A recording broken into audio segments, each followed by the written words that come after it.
YouTube channel. मैं हूं अंकित आनंद और आज आपके लिए लेकर के आया हूं relation between focal length and radius of curvature.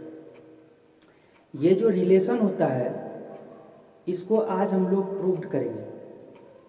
Video ज़्यादा लंबा नहीं होगा, लेकिन इसको अच्छी तरह से समझने के लिए कहीं पर भी वीडियो को स्किप नहीं कीजिएगा और अंत तक देखिएगा। अगर आप मेरे चैनल पर नए हैं तो सबसे पहले इसे सब्सक्राइब कर लें। नीचे लाल रंग के सब्सक्राइब बटन पर दबाकर सब्सक्राइब कर लें और बेल आइकन को दबा लें, जिससे मेरा कोई भी वीडियो आप तक सबसे पहले पहुंचेगा। तो चलिए अब हम लोग वीडियो को, आज का हमारा क्लास है, इसको हम लोग प्रूव करेंगे। To prove that F is equal to R/2। इसको हम लोग आज प्रूफ करने जा रहे हैं। ये जो है रिलेशन है, आपको यहाँ पर हमने स्टेटमेंट लिख दिया है, relation between radius of curvature and focal length. मतलब रेडियस ऑफ कर्वेचर जो हम लोग बोलते हैं, जो पोल से सी के बीच का जो लेंथ होता है उसको रेडियस ऑफ कर्वेचर, जिसको हिंदी में वक्रता त्रिज्या कहा जाता है। और दूसरा जो P और F के बीच का होता है जिसको फोकल लेंथ बोलते हैं। तो आज हम लोग फोकल लेंथ और रेडियस ऑफ कर्वेचर के बीच के रिलेशन को प्रूव करेंगे। इसके बीच जो रिलेशन होता है वो radius of curvature is twice of focal length. उसका जो फोकल लेंथ होगा, उस मिरर का जो फोकल लेंथ होगा, चाहे वो जो भी मिरर हो, कनकेव मिरर हो, कन्वेक्स मिरर हो, जो भी मिरर हो, उस मिरर का जो फोकल लेंथ होगा उसके दोगुने के बराबर उसका रेडियस ऑफ कर्वेचर होता है। मतलब उसका जो फोकस दूरी होता है उसके दोगुने के बराबर उसकी वक्रता त्रिज्या होती है। हाँ, एक बात मैं यहाँ पर आप लोगों को ध्यान दिला दूँ कि इसमें जो ये रिलेशन होता है, एक बात हमेशा ध्यान रखिएगा, ये जनरली लोग इस बात पर ध्यान नहीं देते हैं, लेकिन मैं शुरुआत में ही यह बात बता देना चाह रहा हूँ कि ये जो रिलेशन होता है, ये रिलेशन 100% परफेक्ट सिर्फ और सिर्फ उसी के लिए होगा जब यह पॉइंट बी दैट मीन्स यहाँ पर ये इंसिडेंट रे जो है, आपतित किरण यहाँ पर आपतित हो रही है। तो इंसिडेंट रे जो है वो जिस पॉइंट पर इंसिडेंट होता है, जिसको पॉइंट ऑफ इंसिडेंस हिंदी में आपतन बिंदु कहा जाता है, तो ये आपतन बिंदु यदि इसके ध्रुव के पोल के निकट हो, उसी कंडीशन में यह सत्य होता है।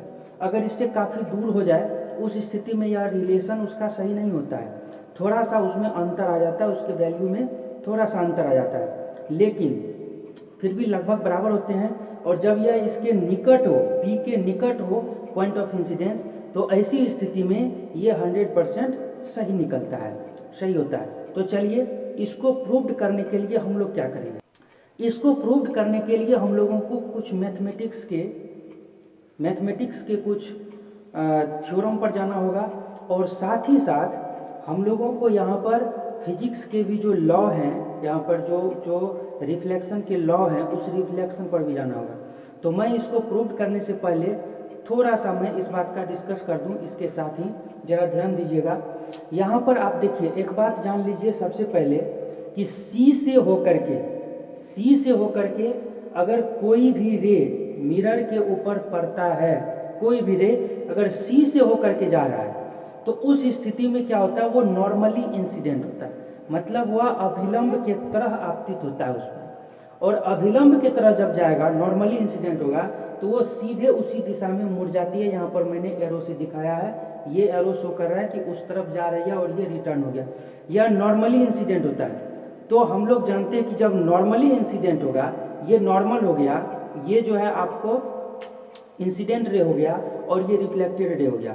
ऐसी स्थिति में आपको ये एंगल ऑफ इंसिडेंस जिसको आपतन कोण, और ये एंगल ऑफ रिफ्लेक्शन जिसको परावर्तन कोण कहते हैं, ये हो जाएगा। ठीक है।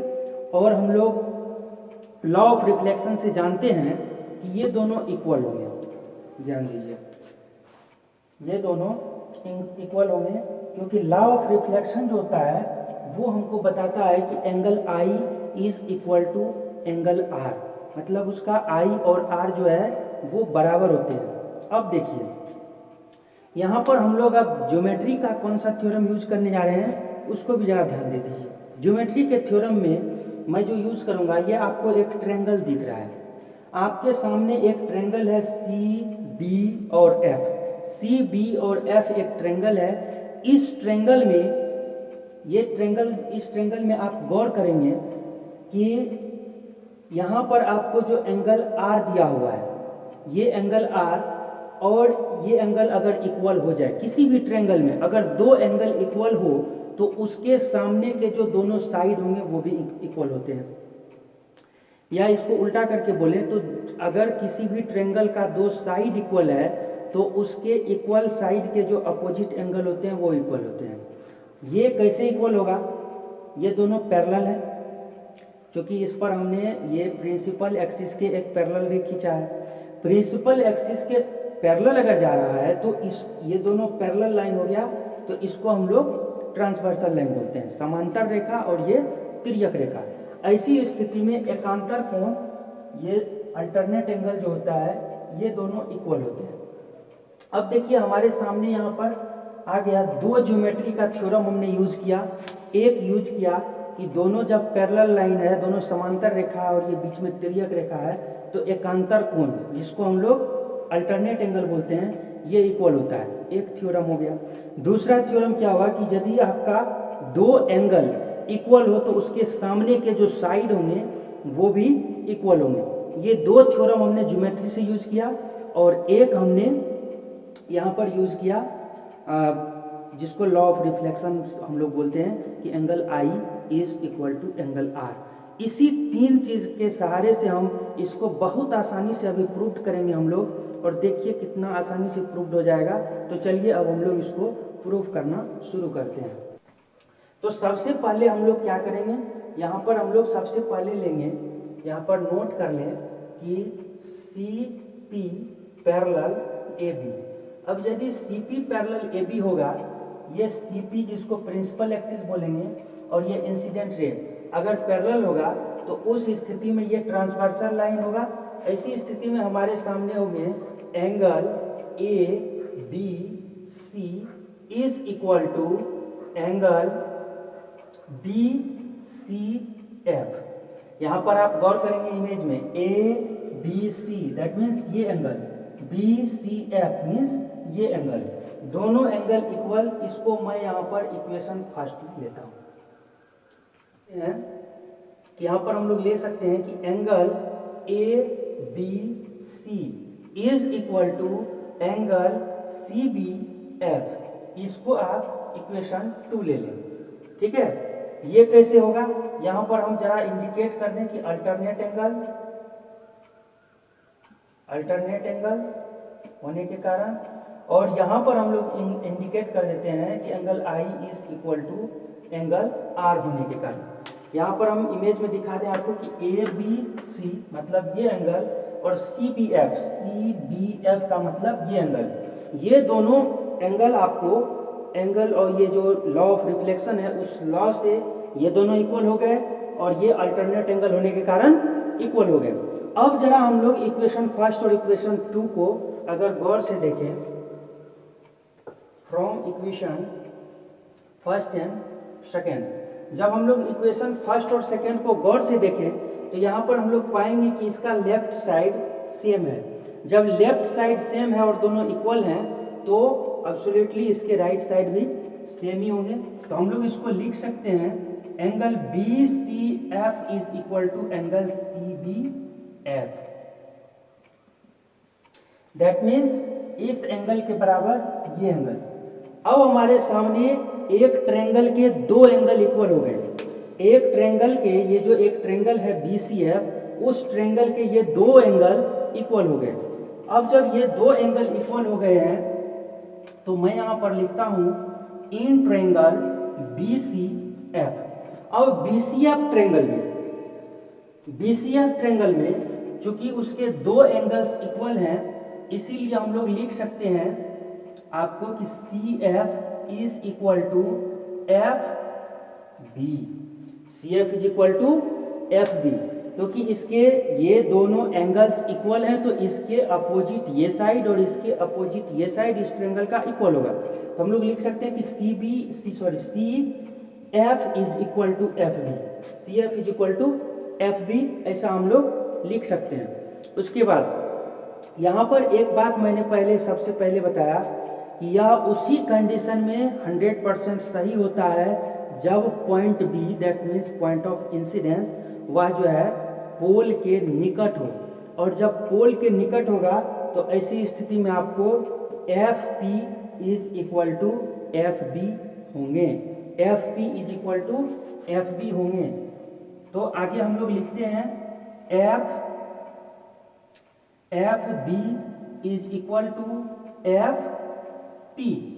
ये क्यों इक्वल होंगे? क्योंकि पॉइंट बी इज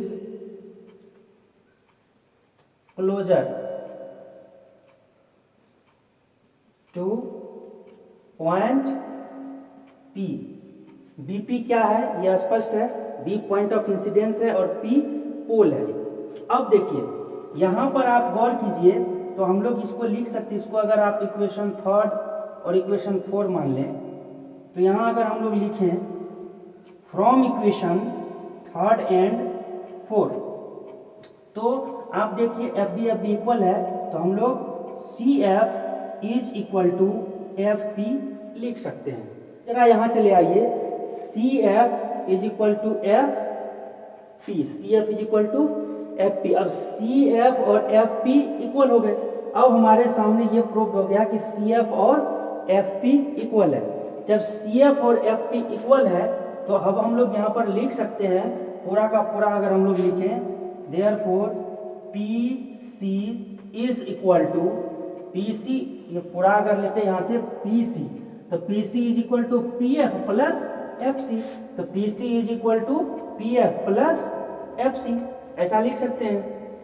अब देखिए पी सी को आप पी सी रहने दीजिए और यहाँ देखिए पी एफ को हम पी एफ ही लिखते हैं। और चूंकि पी एफ और सी एफ इक्वल है, पी एफ और सी एफ या एफ सी कहिए इक्वल है, तो हम यहाँ पर एफ सी के बदले में यहाँ पर हम लोग पी एफ लिख सकते हैं। चूंकि ये दोनों इक्वल है, यहाँ पर हम देख रहे हैं सी एफ का मतलब होता है ये is equal to P F या एफ पी मतलब ये। तो जब इक्वल है तो आप यहाँ पर एफ सी के बदले में पी एफ लिख सकते हैं।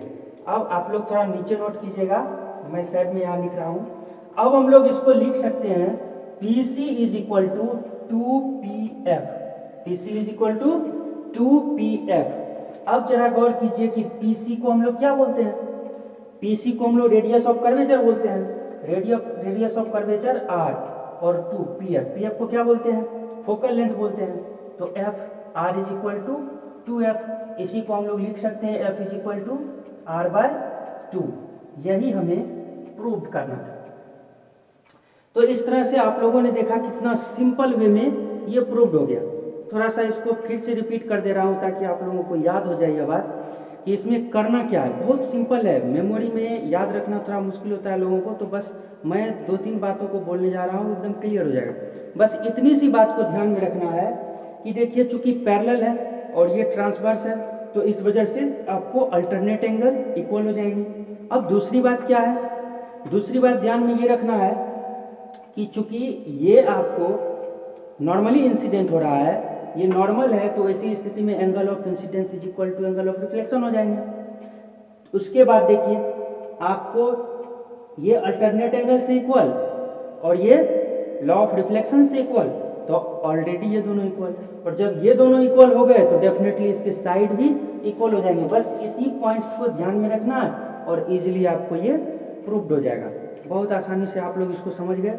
अगर कहीं पर भी समझने, मुझे आशा है कि आप समझ गए होंगे पूरी तरह से, लेकिन फिर भी अगर कहीं भी समझने में समस्या हुई होगी तो आप हमसे कमेंट बॉक्स में प्रश्न करेंगे या फिर हमारे व्हाट्सएप नंबर पर प्रश्न करेंगे।